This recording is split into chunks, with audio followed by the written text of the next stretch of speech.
যে বাজ পাখি এমি মার্টিনেজের হাতের উপর ভর করে আর্জেন্টিনা বিশ্বজয় করলো, সেই এমি একদিনে এই জায়গায় আসেননি। 2014 বিশ্বকাপের ফাইনালে যখন মেসি, আগুয়েরোরা জার্মানির বিপক্ষে বিশ্বকাপের একটা ট্রফির জন্য লড়াই করছেন, তখন এমি মার্টিনেজ তার পরিবারের জন্য বারবিকিউ রান্না করছিলেন।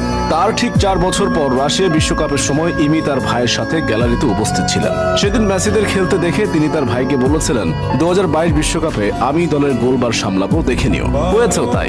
ইতিহাস সৃষ্টি করে সামলেছেন গোলবার। বিশ্বকে দেখিয়ে দিয়েছেন তিনি আসলে কে।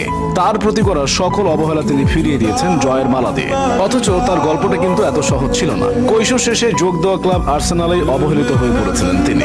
সেই এমি মার্টিনেজে এখন বিশ্বমঞ্চে আর্জেন্টিনার নায়ক, গোলবারের অতন্দ্র প্রহরী।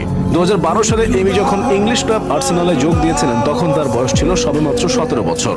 গা থেকে তখনও কৈশোরের গন্ধ মুছেনি। কিন্তু দুর্ভাগ্যবশত